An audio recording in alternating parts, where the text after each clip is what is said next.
Welcome to Out of the Question, a podcast that looks behind some common questions and uncovers the question behind the question while providing real solutions for biblical world and life view.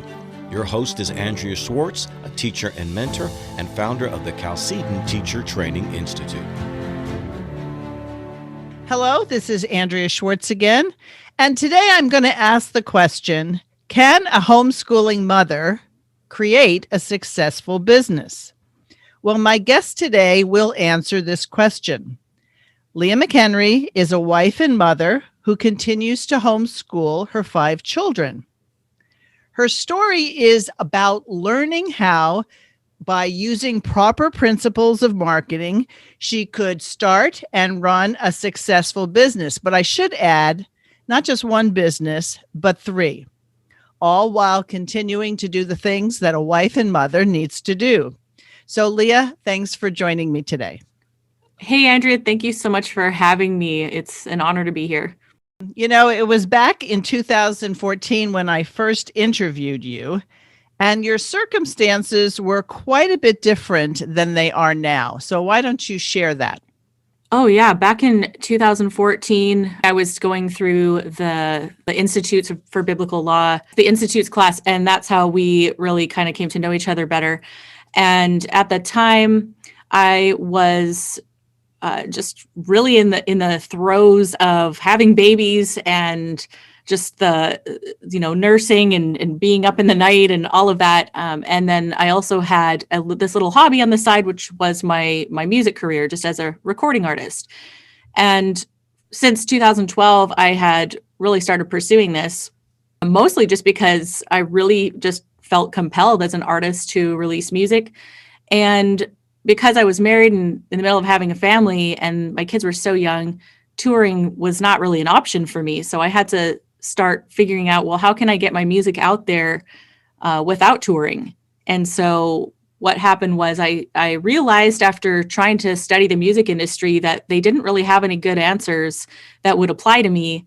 And I ended up completely stopping studying the music industry, and I instead started focusing on online marketing. And because I saw these online businesses doing very well, and I thought, well, they're selling stuff online, so why can't I? So that's what I started studying. And by 2014, I was starting to bring in a little bit of income from my music recordings and just selling music and a little bit of merchandise online.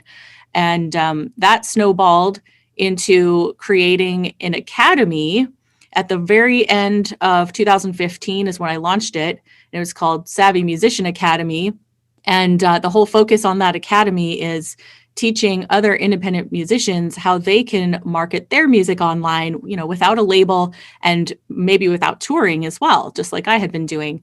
And so that took off. Like, I had no plans to really do anything other than help bring in more income into our family, because we were just really struggling. We were struggling so badly, especially with the taxes in Canada. They're so high. And of course, like the middle income, middle class and lower middle class, we just get hit so hard. And so I was just kind of desperate trying to help create that income, and my music was taking off a bit. But that academy, it completely snowballed, and we were at a 7-figure level within I believe it was 6 months. So that was a shock, a complete shock. I mean, it was like, pinch me, is this even real? And actually, we've had business mentors since then who you'd think that you had won the lottery or something, like that's how it would feel, but that's not actually the case. It was stressful.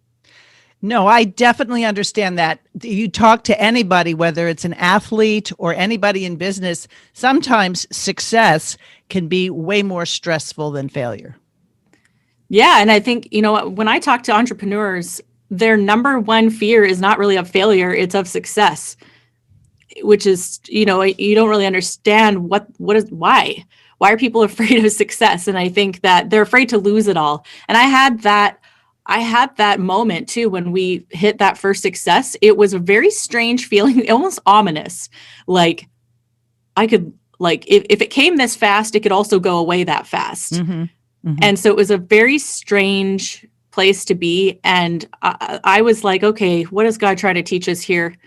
And so because also when that kind of success comes at you, you now are being thrown into a whole new level of responsibility. And it was like the fast track to level up in our own personal development, our financial management, just suddenly having to be a leader, suddenly having to hire people and train people and having never had done that before.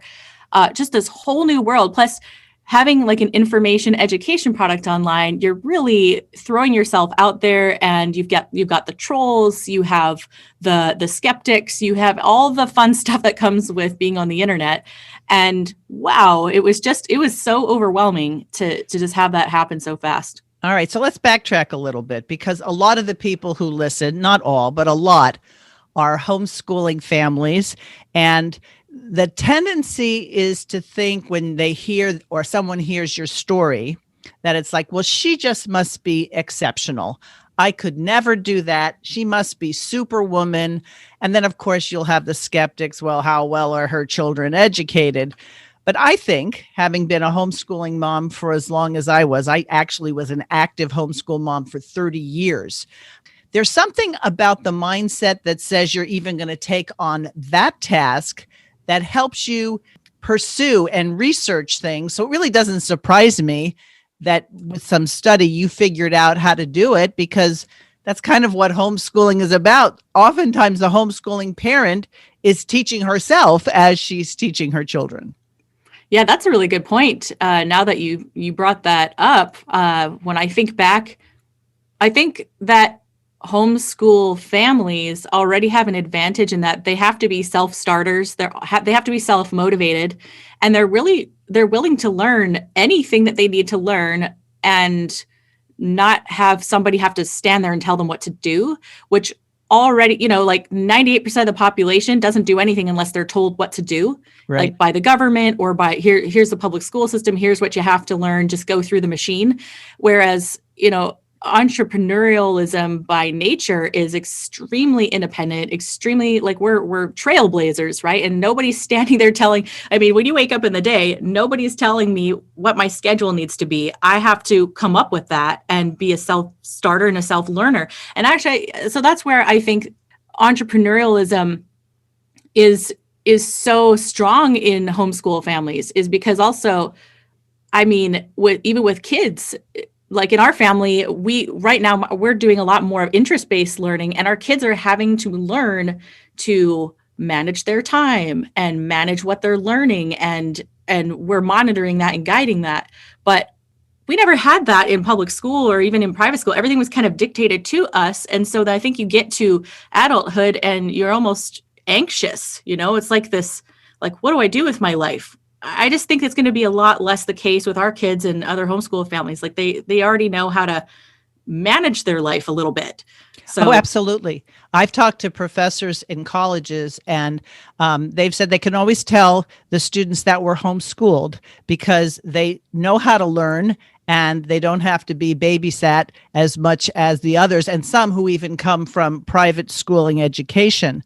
But I think my greatest awareness of the homeschooling mindset, and mind you, mine is most influenced by my exposure with Christian homeschoolers, is that if there's a problem, whether it's a medical problem with one of their children or a learning problem with one of their children, or like you said, we have to do something because financially we've got to make all this work, there's the underpinning that says there's going to be a solution because God is faithful.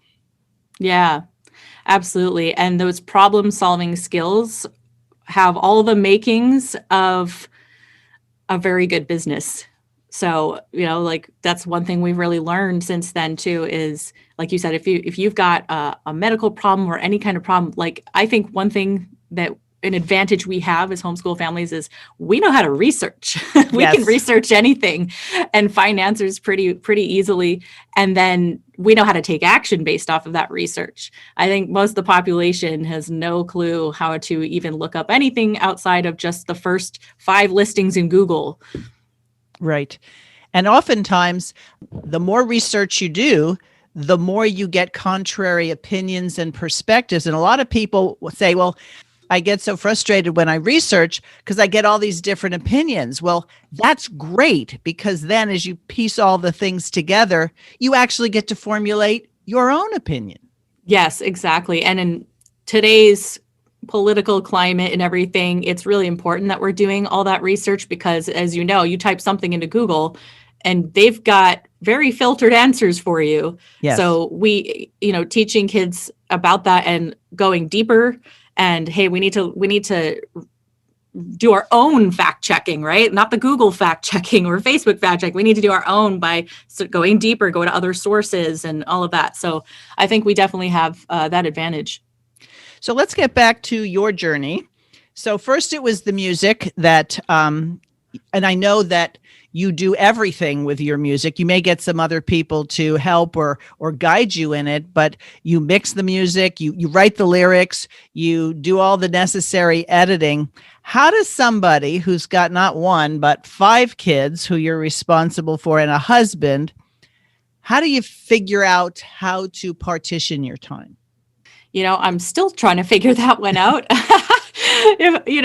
I'm definitely far from, I don't have it all together when it comes to that. But most of all, I think my philosophy is I really work in seasons. And so I'm not always writing albums and focusing on all my businesses hardcore all the time.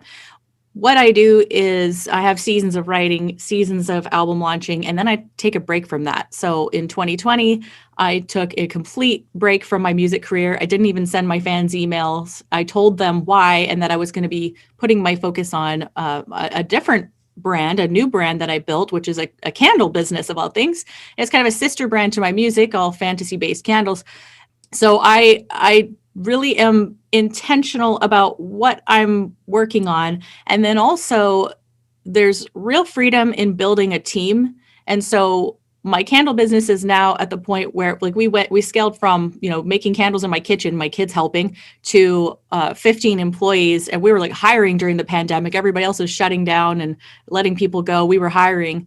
And so we've got a team of 15, and having really competent people in place frees my time up significantly. So I'm still coming to the meetings. We're making high level decisions, but then I'm only working on that business maybe 5 hours a week tops, and on just the important stuff. There's a real freedom to delegating. My kids, I delegate a lot of the household chores. I don't remember the last time I did laundry. Quite frankly, it's been years because my kids do it. Right. So they have a lot of responsibility. I don't remember the last time I unloaded the dishwasher because my kids do it. Right. So they've got a lot, and that we hold them responsible for. And so that definitely takes care of a lot of just the household stuff. And so Steve and I take turns cooking with the kids. So everybody cooks, we're all doing that, kind of sharing that responsibility. And then they have a lot of responsibility this year with their education, because they're really a lot more in charge of what's going on with that. And they're a little older now too. So my oldest is turning 15, and that changes things too. It was different when they were little. You have to really adapt and adjust based on the ages of your kids. Mm-hmm. So a lot of people think that children should be children, don't give them responsibilities. They only have their childhood once. But first of all, that's a rather new concept in the history of the world. But my experience is when you make your children work and the mundane, menial things, some of them come up with the idea that when they're older, they're going to make enough money so that somebody else can do this for them, which is fine. And others just know how to do it, whether or not they ever have to do those things. But having them involved in the business or helping the business operate by doing other things, to me, seems like a tremendous education. Yeah, I think so. I mean, if I had a farm, they'd be working on the farm right now, but we don't have a farm. We have an online business. So, they're helping out in different ways. And even at the beginning of my candle business, which also went to 7 figures in a very short amount of time, about 9 months in 2020, they were in the kitchen with us. They were making the candles, and that was sometimes their school for the day. It was like, hey, we have this huge pre-order that just happened. Everybody, all hands on deck. Everybody's helping. They're helping packing, shipping, And so they're really learning a whole lot via osmosis. And even just this morning, we have like a little formal morning time where we study whatever it is we want to study. So I'm usually reading to them. We're reading through C.S. Lewis right now. And then I was taking them through a course called $1 Million Brand. And so they're learning stuff that they would never, ever, ever learn in a public school setting, or even in, it's just, that's the type of family we are. So they're just getting this totally interesting education that I never would have imagined even 5 years ago. But they learn so much via osmosis, and then they're putting in work in a different way. Right. And I don't think by the time they get to decide what their life calling is, and we're going to talk about calling in a bit, but that it's not like in your household, they only have to do your business. You're actually helping them explore lots of different avenues so that they can make those kinds of responsible decisions as they get older. Yeah, I feel really strongly about that too. So, I mean, being in any household, I think you're going to take on a bit of what your parents are all about. I mean, that's going to be a bit of the culture of the home, but that's why we're encouraging interest-led learning right now. I mean, they all have the basics, but outside of that, we really want them to pursue passions and figure out what their giftings and callings are, because that's what we want to help them do. And if it ends up that they become entrepreneurs like us, cool. If not, that's totally fine. So we just want to encourage them to be what God has called them to be, whatever that is. So let's talk about calling, because I'm sure there are people who are listening to this and say, well, I mean, we could do what they're doing, but we just don't have good ideas. Or, I don't know, I'm just an ordinary person. How would you coach somebody into finding the frame of mind, finding the thing that would be the right fit for them and their family? In regards to finding a business? Yeah, if that's what they wanted to do. If they said, like, especially since everybody's been spending a lot of time with each other the past year, maybe people might be hesitant saying, oh, we're always together. Things were better when my husband went off to work, but now he's working from home. So how would people say, okay, let's pursue this entrepreneurial thing? What would be your advice as to how they would get started? Man, if you're starting from scratch and just wondering what direction to take, that's a big one. I would probably be looking at, their existing skill set, their existing interests and passions, and like, what's the big problem that they could solve in the world? Our candles, for example, they don't really solve a problem. It's more that they bring joy to really nerdy people. And so that's actually our mission for the company, is we bring happiness to fantasy nerds. That is our mission. So it could either solve a problem or bring joy to people. But I would look at, like, is there something you already have an affinity for? Are you your own target market for something that is a need or a strong desire?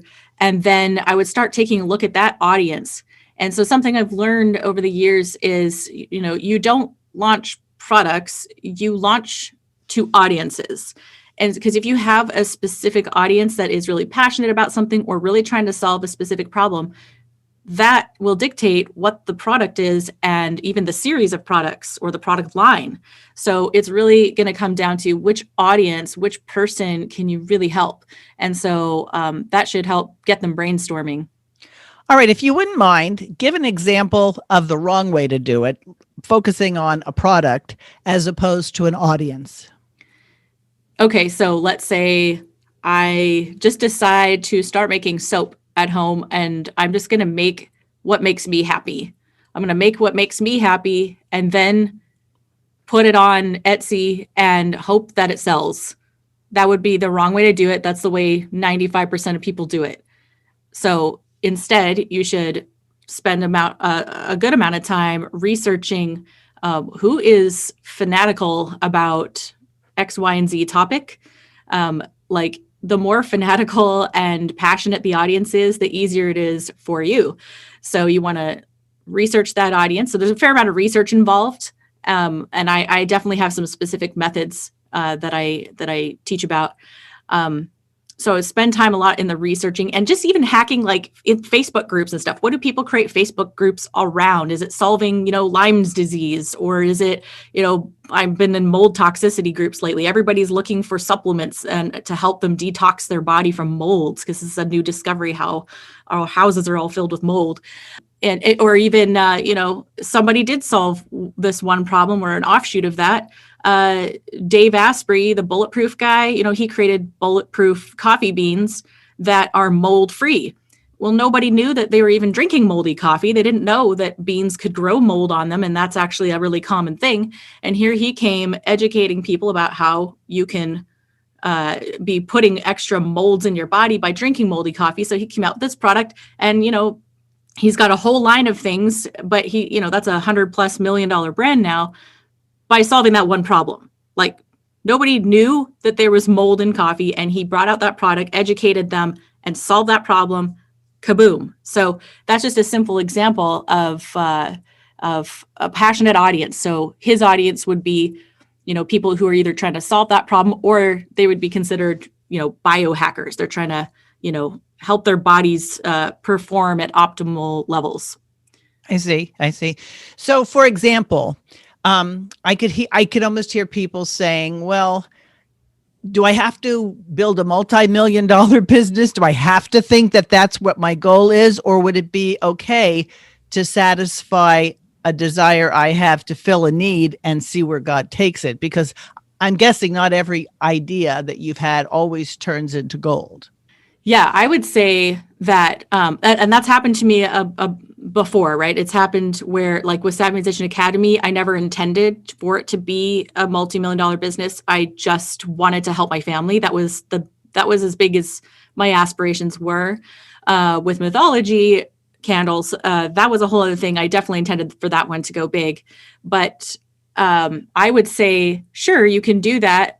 But I would also challenge people, because 95% of the time I see people just think too small, and they're really like limiting their potential for what they could do.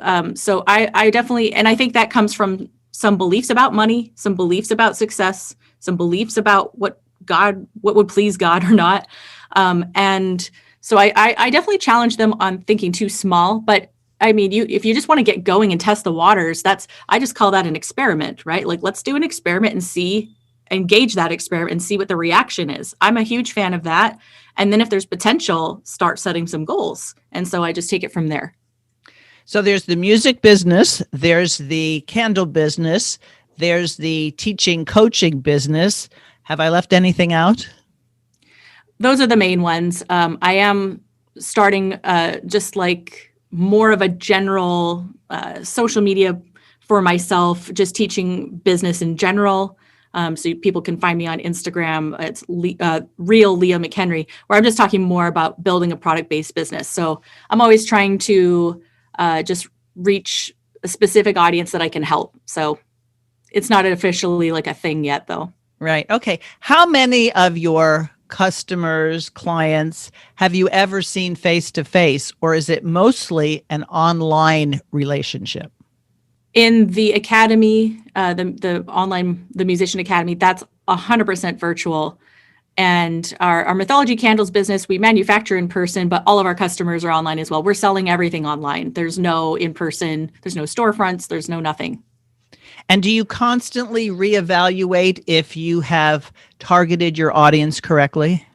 Yes, I think it's pretty dialed in for the most part, but it can always improve. Yeah. So you said something before that I think is worth discussing. A lot of people read that the Bible is against money, and they say the Bible says the love of money. Well, they don't realize that it's the love of money rather than money. And really what we want is families to build wealth, and wealth is actually more than money. Like in your case, I would say whatever your bank account looks like is part of your wealth, but the relationship you have with your family, working together, the relationship you have with the people who work for you, that's wealth, that's community.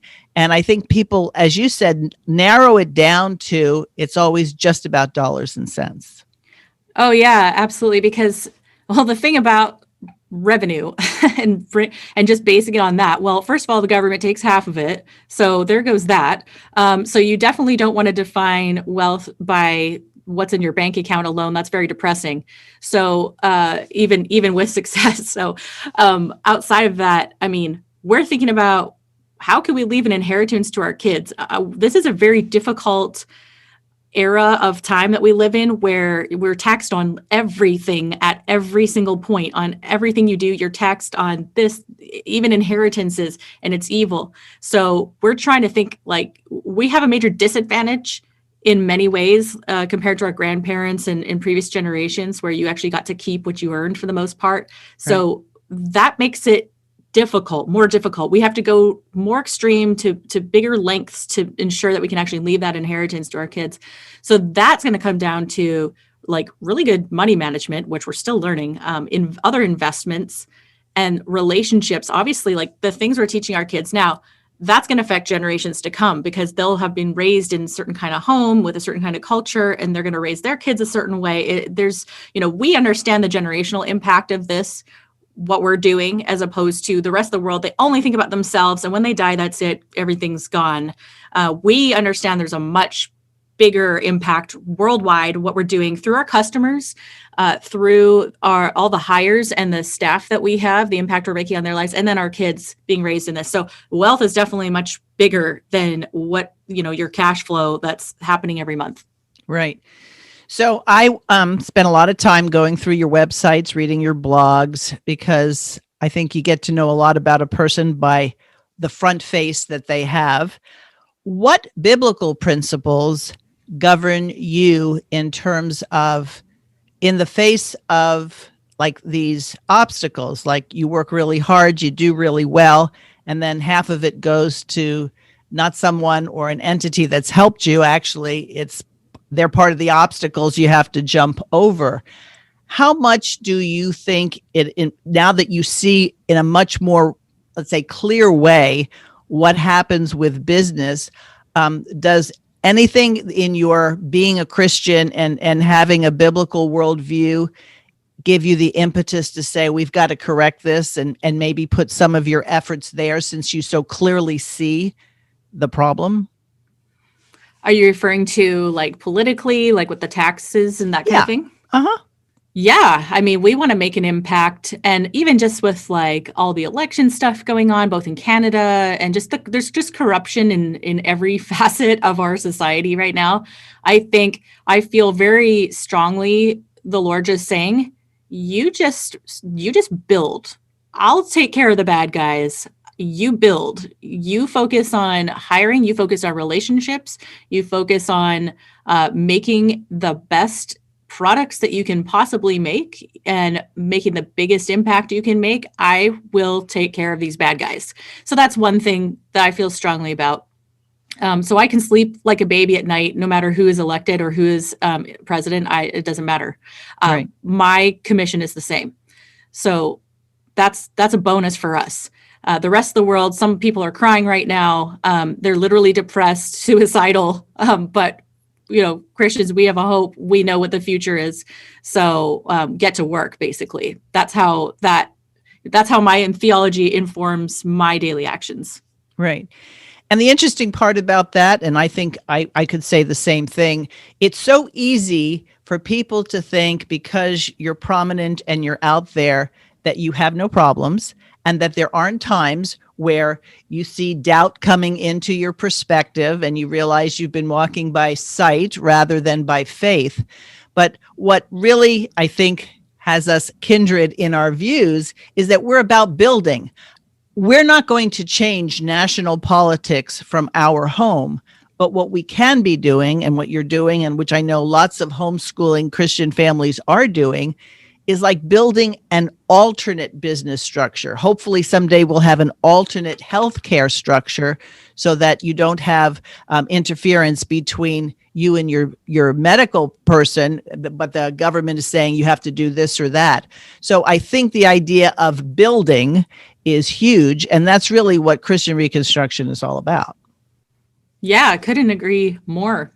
So talk about what it was like when you said you were struggling, and I remember we talked many times in the midst of your struggle. How did your husband react to becoming part of the Leah business thing? And how did you maintain a business relationship as you attempted to maintain a biblical marital relationship? Well, I'm really smiling when you're asking me this question because it's been a challenge from a marriage perspective, but being business partners too, and it all stemming from Leah's brain. It was an odd thing, but something that really helped us was this quiz we took. It wasn't like a Myers-Briggs thing. It was a business leadership style quiz that somehow we came across with a book called the Synergist Quiz. And there's a Synergist book, and it's by a guy named Les McHenry. Program is called Predictable Success. And we kind of had an epiphany after the first launch of our academy. And that was, we found out that it was just more about our natural wiring, in that Leah is off the charts visionary, and Steve is what they would call an operator. And in this system, there's really 4 types of business leadership. There's the synergist, which is really the person who gets along with everybody. They're very like kumbaya, just get along with everyone. You have the processor. Those are the people who just love spreadsheets, and they kind of micro analyze everything, but they keep things very orderly. Then you've got the operator, who is the check things off the list person. They really are the implementer, and they just like to get stuff done, but they don't currently come up with the ideas. Then you have the visionary, and that's the person who always has the greatest idea every 5 minutes. So so we found out, okay, so maybe our marriage is going to look different than we thought it did, or at least in terms of making money.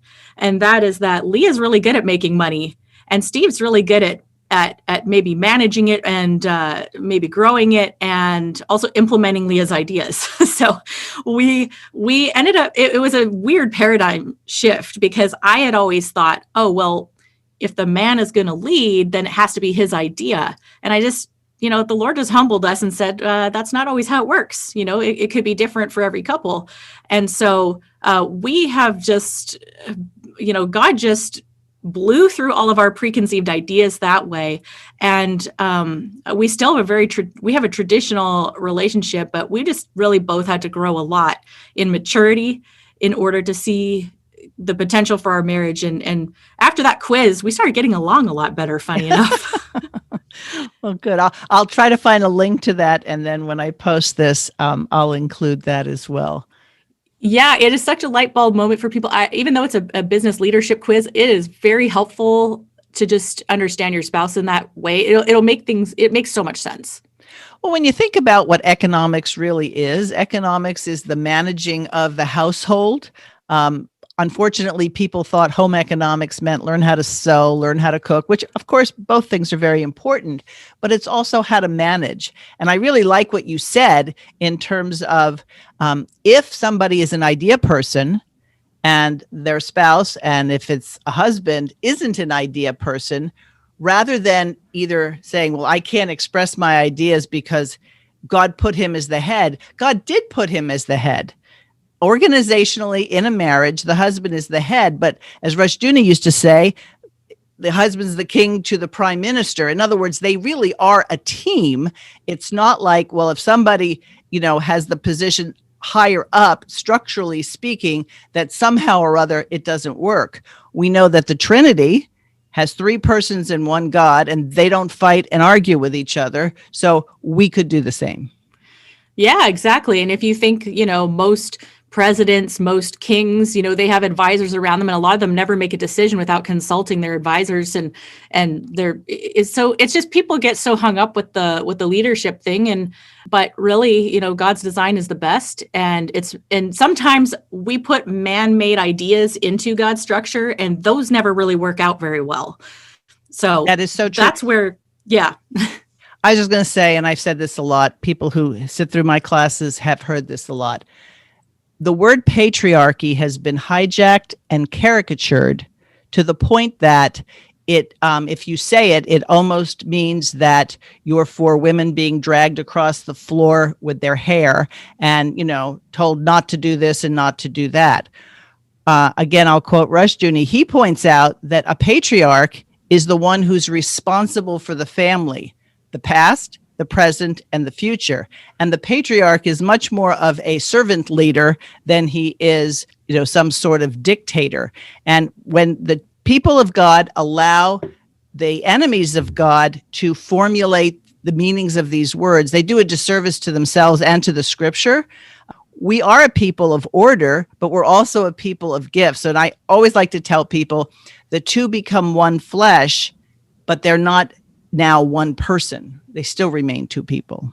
Yeah, and that's important because I know a lot of the crazies out there and the critics would try to critique and say that, women are trying to find their identity in their husband. That is not biblical. Not at all.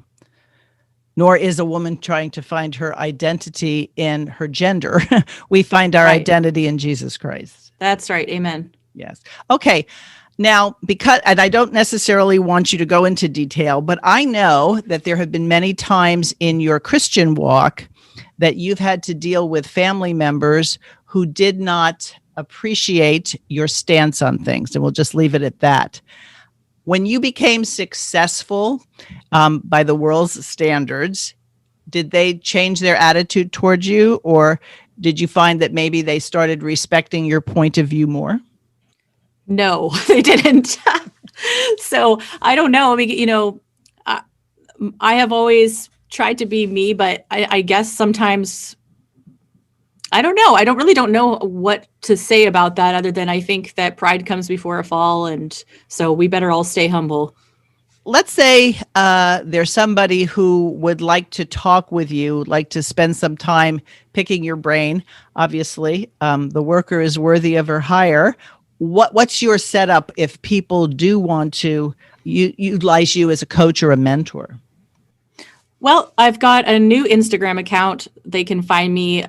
It's at Real Leah McHenry. I'm on Facebook as well, although I try to keep that more for friends and family. So they can go there. I have a website, a newer website, leahmchenry.com. And so they can go there and check things out. I'm kind of focused on helping people in the future launch product-based businesses. So I'm actually working on a course right now to help people learn my research methods and how to launch a product and get it successful as fast as they can. And I think we're in an opportunity right now that we've never seen before in terms of e-commerce. And so that's my passion at the moment. Well, very good. How about, let's get back to music. Do you see more music in your future? Yeah, so I tried to do my songwriting on the weekends as time allows, and if we're not outside with the kids at the park or whatever. So I'm continuing my writing process. And this year I don't have plans to release an album, but I'm just starting the process of writing and seeing where it takes me. So no pressure at the moment, but yeah, I'll definitely release more music. Well, you're probably going to be more pressure on yourself than anyone anyway. Yes, too ambitious for my own good sometimes. So if you had to say that there was one particular song that you have written that sums you up the best and have recorded, what would that one be? Oh, goodness. I have to choose from all the songs I've released. Uh-huh. Okay, well, the first one that comes to mind would be Edge of Your Sword or Lion Arises from the album called The Quest, which you can find on Spotify and everywhere else you find music. I was going to guess that because, like I said, I spent time and I listened The Edge of Your Sword, and I thought, wow, I get what she's saying there, or at least I think I get what she's saying. So, and I know I can link to the where you could hear it prior to purchasing it. But I like your videos and how you interpret that. Do you do those yourself or do you outsource those? I definitely outsource. I'm not any kind of graphic designer or videographer person at all. I just focus on the music and marketing the music. But yeah. Yeah, because they're pretty impressive. Thanks. Yeah. These days, so I mostly do lyric videos because I don't haven't really had time to do music videos. Are kind of expensive, big production. I'll do in the future, but lyric videos are really easy to produce and they're ready in a few days. So you can hire a company and they'll just do it for you. And if any of your kids listening are into video editing or that kind of thing, there's quite a business around lyric videos. Musicians are always looking for a good lyric video. Okay. So I'll make this my last question because I promised you I wouldn't take up too much of your time.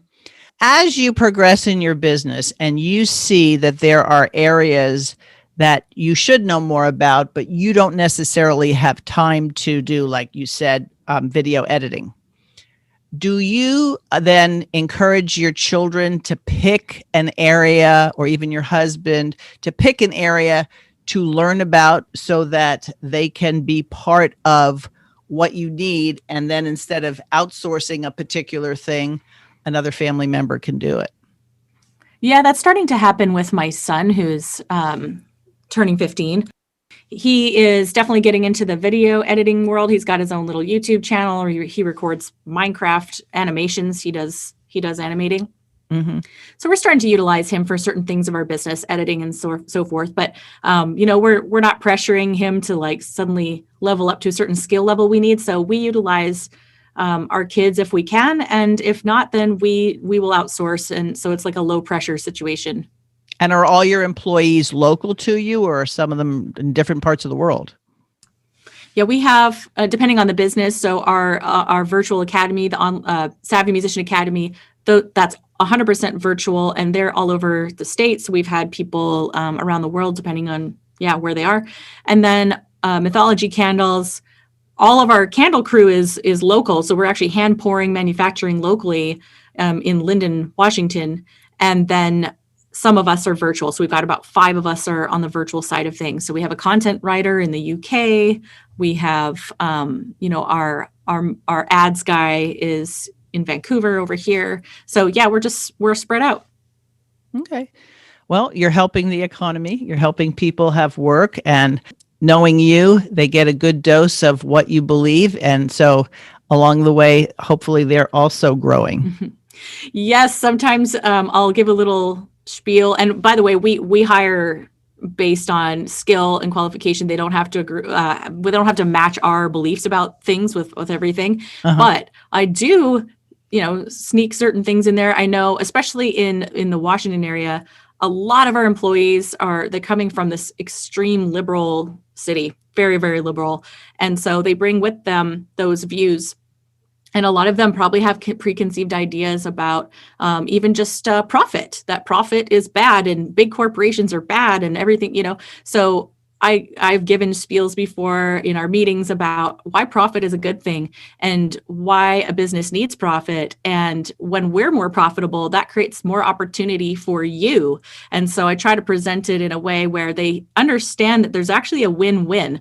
A customer isn't going to spend money unless they actually think it's worth it to them. So it's a win-win exchange there.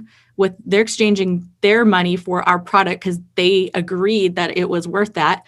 And then our business is profitable. We're able to hire, we can give raises, we can give bonuses. So just introducing some of those concepts to some of our liberal employees is kind of it's fun. It's a joy to be able to just be able to educate a little bit. And they're like, oh, opportunity for me. Good. Exactly. I think especially if people have gone through training in socialism, which most public education is, they are always counting on the fact that the good works will be done by the government taking money from the rich guys, as opposed to doing a good service for people, being compensated for it, and then having excess money that you can go out and do good where you think good should be done.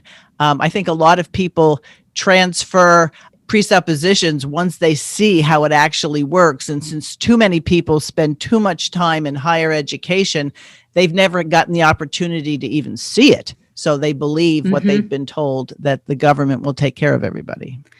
That's right. And we actually implement a lot of transparency. We actually share our actual revenue numbers every single week in our team meetings. And I don't think that's something that a lot of businesses do, where we're sharing with, it doesn't matter what position you hold in the company, you know how much the business is bringing in, so that they're also motivated to help it succeed, so that they're creating opportunities for themselves and upward mobility. Like, we want to promote them. And so we tell them that regularly. So it's really fun. That's great. Okay, one last question. I think I said that before, but this will be it. So when you were talking about the 4 different types in a business, I suppose it could work in any other organizational thing. If it's ministry that doesn't necessarily have financial gain as its goal, but service, or however you're going to do it. Do you think it's worthwhile to examine your children and say, is this a visionary? Is this an operator? Is this a processor? Or do you think that early on, if people were to appreciate all the different roles, that it's not just a one per person, it's not like a stagnated thing that, if you were more in one way, could you develop in the other? Or do you think it pretty much is you are what you are? Yeah, actually, in the book, he talks about how synergism is actually a learned trait. Now, some people fall out of bed and they're already a synergist. They're just wired that way. But everybody needs to learn to become synergistic.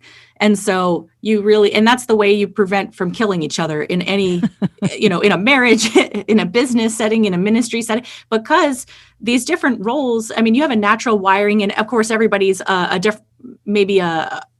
they're spread out across all 4 of them, right? So you can have different levels of them. When you do the quiz, they give you a breakdown. Oh, you're 500 of visionary, 200 of processor, 60 synergist, or whatever. So yes, you can learn to adopt some of those things. And those numbers will change according to like the season of life you're in and what you're working on. So I've had times where I was really having to act as an operator in the business. I was the only one who could do X, Y, and Z. So I had a higher operator score at the time. But when I'm really freed up and I've got a team in place to take care of certain things, I'm off the charts visionary. Like, I'm all visionary, and I'm over 600, whatever. And so that's really my natural wiring when I'm not having to operate in those other things. I think it's just, all these things are just a tool. You shouldn't be defined by them, but they can be helpful tools. And right. For me, I can start to identify in my children, I think they've got, a processor tendency. Okay, cool. Well, I can help. This makes sense for what they're drawn to, what their propensities are. And so I was already able to detect my son is off the charts visionary. He's a creative. He's very introspective. He's this crazy piano player that, I never even wanted him to get into classical, and he's just learning these incredible pieces. Stuff like that. It just is a helpful tool. Don't ever be defined 100% by it. But at the end of the day, those 4 different types, they really need each other. And there's a reason God has wired people in these different ways, because you need them. And actually, every successful business or ministry operation needs all 4 types to succeed and get off the ground. So we need each other. Yeah, well, and it goes back to the principles of that we're supposed to be in community. We're supposed to be regularly with each other. And what I tell people, because my husband and I have been married 45 years, and out here in California, that's like a milestone. Now, I remember growing up, people who had 60-year anniversaries or 70-year anniversaries, right? But 45 seems to be big here. And the question is, well, how did you do it? And it's right there in the Lord's Prayer, forgiving trespasses, because when you spend enough time with anybody, count on it, they will trespass against you and you will trespass against them. And you really got to get over it and learn how not to ignore it, but to settle it and move on. And I think that the synergistic personality is someone who can help smooth the waters when they get really turbulent. Yeah, and those people are really necessary in an organization, because actually, I just recommend get the book, The Synergist, too. It's very good. He explains all this, but visionaries and processors clash. If you just put those 2 people alone in a room, they really will clash. So they either need to be, grow in their maturity and adopt more synergism, or you've got to have a synergist personality in there, just kind of calming the waters, like you said. Right. So yeah, very useful stuff. Well, great. So I'm going to let you go through all the places. If people might be interested in hearing your music, give that URL and go through the whole litany of it so people will know where to find you. Okay.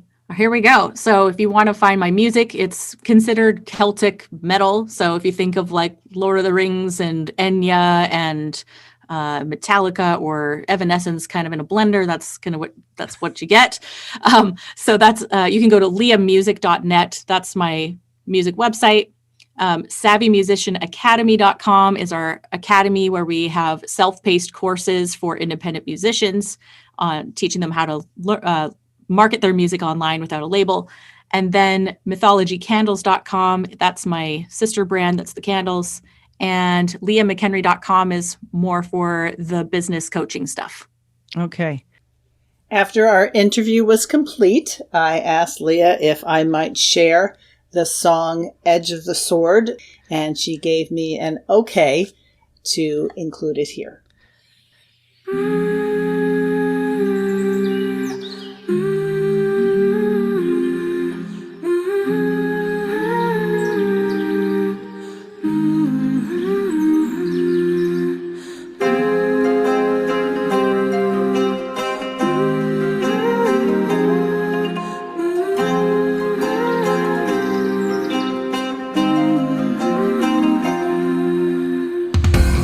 Every heartbeat is home.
Feel free to comment on this and any other topics, Out of the Question podcast at gmail.com, and I'll catch you next time.